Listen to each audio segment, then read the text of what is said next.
আসসালামু আলাইকুম। কেমন আছেন সবাই? আমি গ্রামের বাড়িতে চলে আসছি। বাড়ি আসার পূর্বে আমি আমি ঢাকায় এর সোহরাওয়ার্দী উদ্যানে সুন্দর একটা অনেক বড় পরিসরে বইমেলা চলতেছে। তো বইমেলায় গেলাম একদিন। যাওয়ার পরে আমার খুব ভালোই লাগছিল। অনেক মানুষ, আনন্দিত একটা পরিবেশ, ভালো লাগছিল।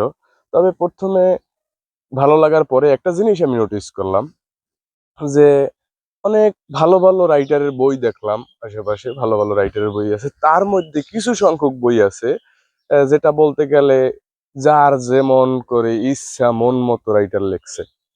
মানে যে যার মতো করে ইচ্ছা মতো লেইখা তারপরে এগুলা পাবলিশ করে দিছে। হতে পারে সেটা প্রেম কাহিনী বা অন্য কোনো কিছু নিয়ে একটা কবিতা। যে কবিতার ল্যাঙ্গুয়েজ মানে যেসব ওয়ার্ড গুলা ইউজ করছে যেগুলা একটু আমাদের সামাজিকতার বাইরে বলা যায়। মানে আমি লাইফে যখন স্কুল থেকে শিক্ষা জীবন শুরু করি, তো সেখান থেকে আমি শিখছি যে লাইভ বার্ষিক একটা ক্রিয়া অনুষ্ঠানে একটা পার্ট থাকে, যে জায়গায় পার্টে থাকে যেমন খুশি তেমন সাজো। কিন্তু যেটা আমি উপলব্ধি করতে পারছি সেকেন্ড টাইম বইমেলায় গিয়ে, যে সোহরাওয়ার্দী উদ্যানে বইমেলায় গিয়ে আমি জিনিসটা উপলব্ধি করতে পারছি যে যেমন খুশি তেমন বই লিখো, পাবলিশ করো, ইউটিউবিং করো বা ফেসবুকে ভাইরাল করো, টিকটকে ভাইরাল করো, মানুষ যাতে এই জিনিসটা আগ্রহ করে কিনে। এটা ভিতরে কি আছে ডাজন্ট ম্যাটার, কিন্তু আমাদের মূল লক্ষ্য থাকা উচিত বই কি, বইয়ের ভিতরে কি আছে, আমাদের শিক্ষা অর্জনের কি বিষয়। বইগুলো তো সেইভাবে, বই মূলত কি, বইয়ের ব্যাখ্যা যদি আমরা করতে চাই সারসংক্ষেপ বলা যায় শিক্ষা অর্জনের জিনিস। এ জায়গায় অতীতের ইতিহাস বা নতুন কিছু শেখার আগ্রহ নিয়ে মানুষ বইগুলা কেনে। এ জায়গায় বইগুলা তো নিজেকে বিগড়ানোর জন্য, সমাজকে বিগড়ানোর জন্য বইগুলা কিনবে না, বা বইগুলা থেকে অনৈতিক কিছু শিখবে এজন্য তো বইগুলা কিনবে না। তো সো এগুলা আমি মনে করি যে যারা এই রাইটাররা বইগুলা লিখতেছে, আপনারা ভাইরাল করার জন্য অনেক পন্থা আছে যেগুলো অবলম্বন করতে পারেন।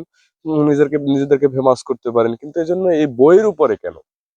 আপনারা এগুলোর থেকে বিরত থাকা উচিত আমি বলে মনে করি। অথবা যদি আপনাদের এবিলিটি থাকে, হ্যাঁ, আপনারা বই লিখতে পারেন, আপনার আগ্রহ আছে বই লেখার, আপনি ভালো করে নিজেকে তৈরি করে, নিজেকে আগে তৈরি করে তারপর আপনি বইগুলা পাবলিশ করেন। হ্যাঁ, আপনি সমাদৃত হবেন। সবার মধ্যে একটা সম্মানের স্থান বা জায়গা দখল করে নেবেন। শুধু, শুধু যা কিছু তাই লিখে নিজের সম্মানটা কেন হানি ঘটাচ্ছেন? এতে তো সম্মান অর্জন হয় না, এতে সম্মান আরো চলে যায়। সম্মানহানি ঘটানো যাবে না। নিজেদের শেখার প্রয়োজন আছে। একটা বই লিখতে গেলে অনেক কিছু শিখতে হয়। শুধু বই লিখলেই হয় না। সো আমরা মনে করি যে ভবিষ্যতে আমরা বই মেলা হোক, যেটাই হোক, বই মেলায় যদি নিজেদেরকে প্রোভাইড করতে চাই, তা বইগুলো সেভাবে নিজেরা নলেজ অর্জন করে, নিজেরা জ্ঞান অর্জন করে, তার প্রেক্ষিতে আমরা বিভিন্ন রেফারেন্স দিয়ে বইগুলো লেখি। বইগুলো সুন্দর করে সাজাই। কবিতা লিখলে কবিতার গঠন প্রণালীগুলো সেভাবে সাজাই। পদ্য লিখলে, গদ্য লিখলে সেগুলা আমরা নিজেদের মতো করে, উপন্যাসগুলা লিখলে উপন্যাসের মতো করে লিখি। যেগুলো প্রেম কাহিনী বা অন্য কিছু নিয়ে লেখা মানুষের সামাজিক মানুষকে বিভ্রান্তির সৃষ্টি করা, এগুলো ছাড়া আর কিছুই না।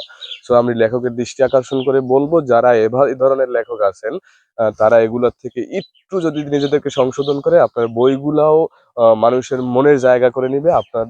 আপনারাও আপনাদের সম্মানটাও মানুষের মনে জায়গা হয়ে যাবে। আশা করি আহ আপনারা এগুলা বিষয় একটু খেয়াল রাখবেন। আর এই টিকটক, অনেক টিকটকারের বইও দেখছি আমি। বইমেলায় আমি টিকটকারের বইও দেখছি অনেক। এগুলা কি ধরনের? পাবলিশ করার ক্ষেত্রে আহ এগুলার দিকে তো একটু খেয়াল রাখা উচিত নাকি? নিজেরা আমরা সামাজিকতাভাবে বা সাধারণ মানুষ যদি আমরা এগুলা সচেতন হই, তাইলে মনে করি এগুলা সংশোধনের করা সম্ভব। সাধারণ মানুষ সচেতন হইলে এগুলা সংশোধন হওয়া সম্ভব।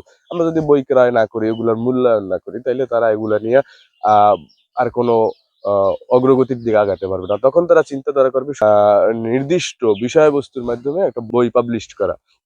হ্যাঁ, পাবলিশারদেরও এ বিষয়ে কিছু মন্তব্য করা উচিত। কেন পাবলিশাররা যে কোনো বিষয় নিয়েই পাবলিশ করবে এটা তো হয় না।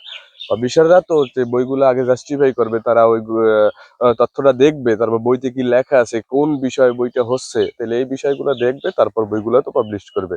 না যেমন খুশি তেমন ভাবে বই পাবলিশ করবে, আর এই পাবলিশ গুলা মানুষের সামনে ভাইরাল হবে। মানুষ না জেনে কিন্তু অনেকেই বইগুলা কিনে।